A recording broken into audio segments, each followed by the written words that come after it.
Olá pessoal, sejam muito bem-vindos a mais uma aula aqui do nosso curso de Estatística. E na aula de hoje, para a gente dar continuidade, certo? A gente vai falar agora de testes de hipóteses. Então vamos lá. Com uma pequena introdução, né, nos últimos vídeos, nas últimas aulas, a gente falou aí sobre como se obter estimativas para parâmetros populacionais, fazendo uso de dados de uma amostra dessa população, ou seja, pegar dados da amostra e tentar inferir de alguma forma algum parâmetro da população. Então, vale lembrar que esses procedimentos, né, esses procedimentos realizados, eles tinham esses intervalos de confiança e esses intervalos de confiança eles vinham atrelados a hipóteses, né, sobre a certeza ou não dessas estimativas. Então, um processo que usa amostras estatísticas, né, para testar uma afirmação sobre o valor de um parâmetro populacional pode ser dito como simplesmente um teste de hipótese. Então, é o que a gente vai ver nessa aula de hoje aqui. Eu vou tentar explicar da melhor forma possível como que funcionam os testes de hipóteses na estatística, tá certo? Como é um conteúdo aqui que precisa de uma explicação um pouco maior, eu vou mostrar para vocês o passo a passo de como faz, mas nesse vídeo de hoje eu não vou fazer um exercício em si ao final da aula, como já é de praxe nos outros vídeos aqui, tá certo? E aí a gente pode fazer um vídeo assim mais no futuro, né? Um vídeo fazendo um exercício sobre teste de hipóteses, caso fique interessante fazer, tá bom? Então, por exemplo, né, se um fabricante de automóveis anuncia que seu novo carro híbrido, né, ele tem uma média de consumo de 25 quilômetros por litro, então, para testar essa afirmação, uma amostra ela deve ser tirada. Tá? É uma amostra de carros, ela precisa ser retirada. Então, se a média mostrar diferir da média anunciada, então você pode afirmar que o anúncio, pessoal, ele vai estar incorreto, certo? Então, como elaborar uma hipótese estatística? Então, a primeira coisa a ser feita é fazer uma afirmação a respeito de um parâmetro populacional. Que parâmetro? Pode ser a média, pode ser uma proporção, pode ser um desvio padrão, pode ser uma variância, enfim. Eu posso utilizar de alguma forma, né, uma afirmação, seja ela uma afirmação falsa ou uma afirmação que eu diga que seja verdadeira a respeito do meu parâmetro populacional.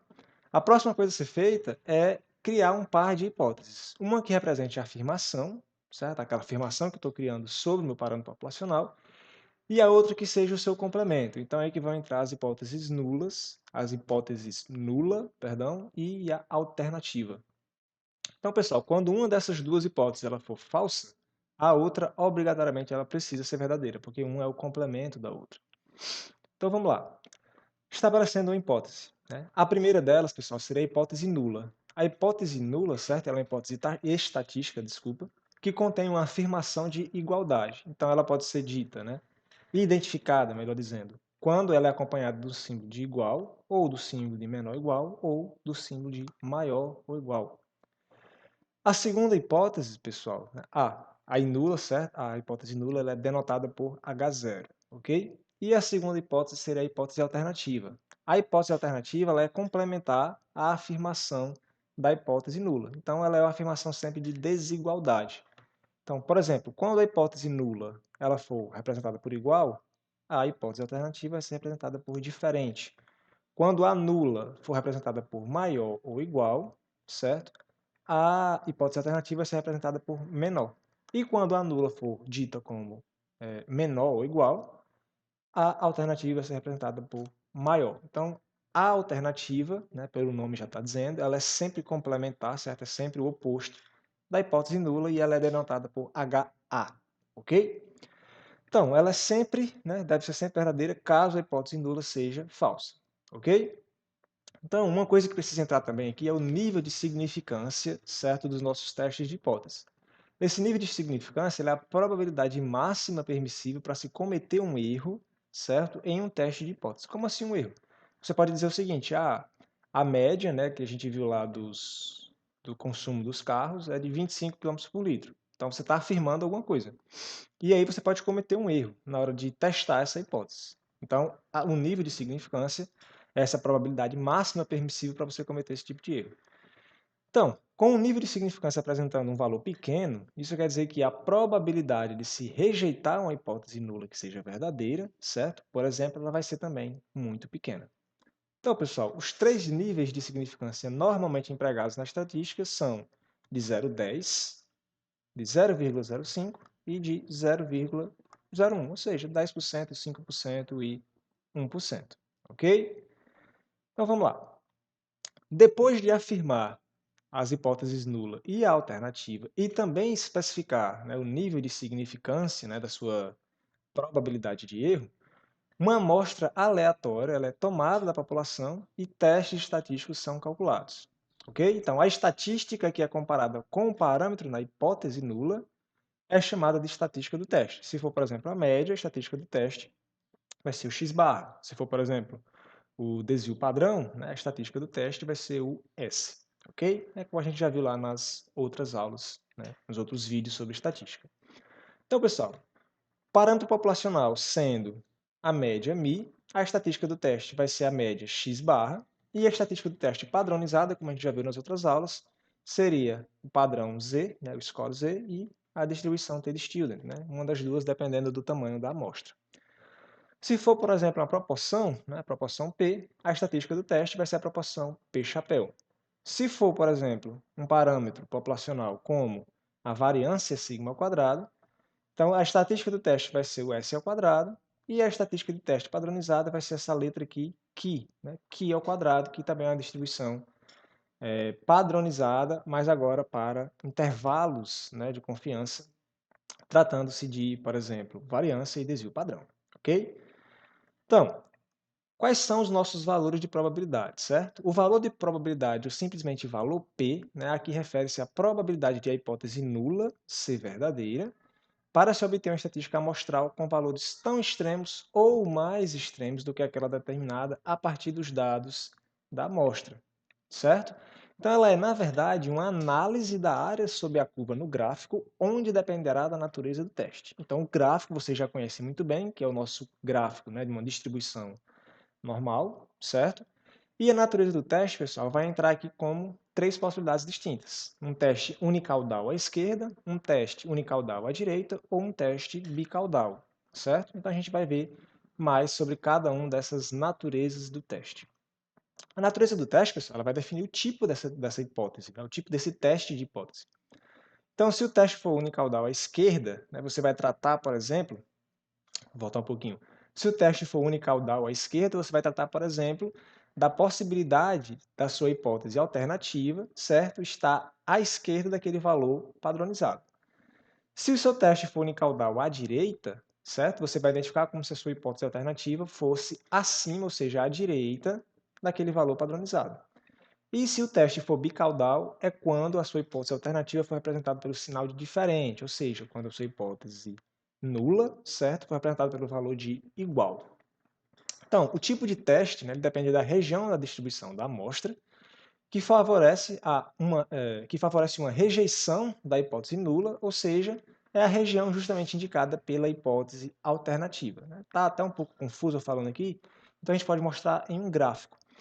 Então, a hipótese alternativa apresenta o símbolo de menor que no teste unicaudal à esquerda, certo? Então, por exemplo, eu tenho um valor, certo? Bem aqui, padronizado, que vai ser a nossa estatística do teste.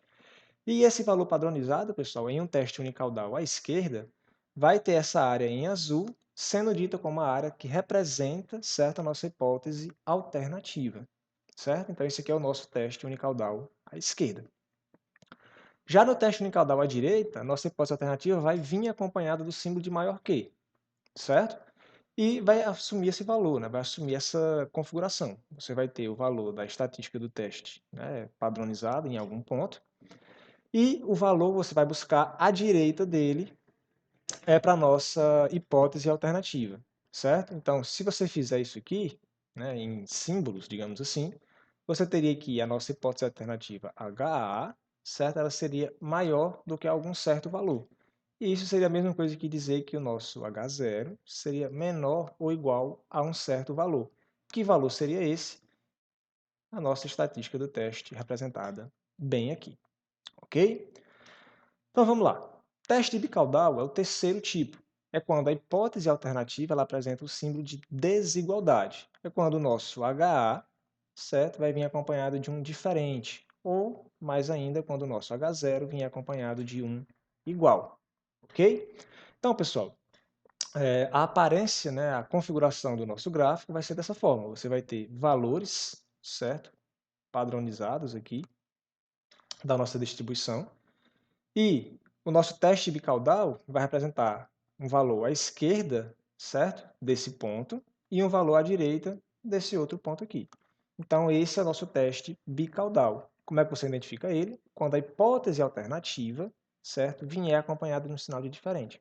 Ou ainda quando a hipótese nula vier acompanhada de um sinal de igualdade. Ok? Bom, então, como tomar uma decisão, certo? Então, pode-se utilizar uma comparação entre os valores de probabilidade P e da nossa significância alfa, certo? O alfa é a nossa significância, que a gente viu lá que poderia ser de 0,10, 0,05 ou 0,01, ou seja, 10, 5 ou 1%. E a gente utiliza essa comparação entre P e alfa para se rejeitar ou falhar em rejeitar a hipótese nula. Então, se P for menor ou igual do que alfa, então a gente vai decidir por rejeitar H0. Mas, se você tiver o contrário, ou seja, se P for maior do que alfa, então você vai falhar em rejeitar H0. Ok, então nós temos aqui que a probabilidade, quando ela é acima do nível de significância, certo? Então você vai falhar em rejeitar H0. Quando a sua probabilidade for no máximo igual ao nível de significância, certo? Ou menor do que ele, então você vai rejeitar H0, ou seja, você vai rejeitar a hipótese nula. Ok? Então vamos lá. Você tem duas possibilidades, né? Você tem um enunciado da questão podendo ter duas afirmações diferentes. Ela pode afirmar, né, de alguma forma sobre H0, ou ela pode afirmar de alguma forma sobre HA. Por exemplo, no teste que a gente estava utilizando aqui, ele estava falando que a média, né, dos consumos no carro era de 25 km por litro. Então ele estava dizendo que era igual a 25 km por litro. Então é uma igualdade. Então a afirmação dele é com relação a H0. Então a afirmação dele é com relação a H0. Então, se você decidir por rejeitar H0, então você vai poder dizer que há evidência suficiente, certo? Você vai poder dizer que há evidência suficiente para rejeitar essa afirmação. Mas, se você falhar em rejeitar H0, então você vai poder dizer que não há evidência suficiente para rejeitar essa afirmação, ou seja, você meio que vai estar corroborando com aquela afirmação. Ok? A segunda situação seria uma afirmação sobre a hipótese alternativa, ou seja, agora eu estou dizendo que o consumo do meu carro é menor do que 25 km por litro. Então, a sua afirmação, certo, é sobre um menor do que alguma coisa. Então, a sua afirmação é sobre uma hipótese alternativa. Então, você cairia aqui nesse segundo caso. Então, se você decidir por rejeitar H0, então, nesse segundo caso, há evidência suficiente para apoiar, para corroborar com aquela afirmação. Se não há evidência suficiente para apoiar essa afirmação, quer dizer que você falhou, né, em rejeitar H0. Então percebam, pessoal, que dependendo, né, do tipo da afirmação, se ela é a respeito da hipótese nula H0 ou se ela é a respeito da hipótese alternativa HA, a sua decisão, dependendo da rejeição ou falha em rejeição a H0, pode ser diferente. Ok? Então vamos lá. Vamos para uma pequena instrução aqui para o teste de hipótese. O primeiro passo seria formular a afirmação matematicamente e verbalmente, identificando as hipóteses nula e alternativa. Ou seja, eu quero dizer aqui que a minha hipótese alternativa vai ser que o meu consumo é menor do que 25 litros. Então, obrigatoriamente, a minha hipótese nula quer dizer que é maior ou igual do que 25 litros. Certo? Então, aqui seria o nosso primeiro passo, formular a afirmação matematicamente e verbalmente, identificando tanto hipótese nula quanto hipótese alternativa. O segundo passo seria especificar o nível de significância para a hipótese nula, ou seja, o nosso alfa. E aí ele pode ser de 10%, ele pode ser de 5%, ou ele pode ser de 1%, certo? Então vai depender aqui. Depois disso, a gente parte para a determinação da distribuição amostral e para a formulação para o desenho do nosso gráfico, ou seja, a nossa curva normal. Você precisa colocar esses valores, né, essa configuração, dentro do nosso gráfico padronizado, né, que você já conhece dos outros vídeos. Bom, então, essa distribuição amostral, pessoal, é baseada na premissa de que H0 é verdade, ou seja, de que a nossa hipótese nula ela é verdadeira, certo? Então, com isso, né, você vai para o quarto passo, que é calcular o teste estatístico e o seu valor padronizado. Então, você vai adicionar ele ao seu desenho da curva. Então, sei lá, eu calculei o meu valor, né, e ele deu bem aqui, sei lá, um valor tal, certo? E o meu teste bateu bem aqui. Então, você calculou o teste estatístico, independente do que ele for, se for média, se for uma proporção, se for um desvio padrão, certo? E você vai adicionar ele ao desenho da sua distribuição normal.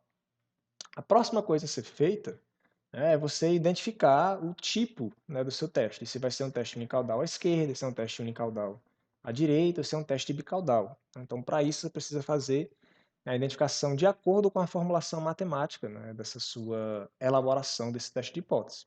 Ok? Então, com isso, você vai encontrar o valor da probabilidade P. Né? Com o valor dessa probabilidade P, você vai usar uma seguinte regra de decisão.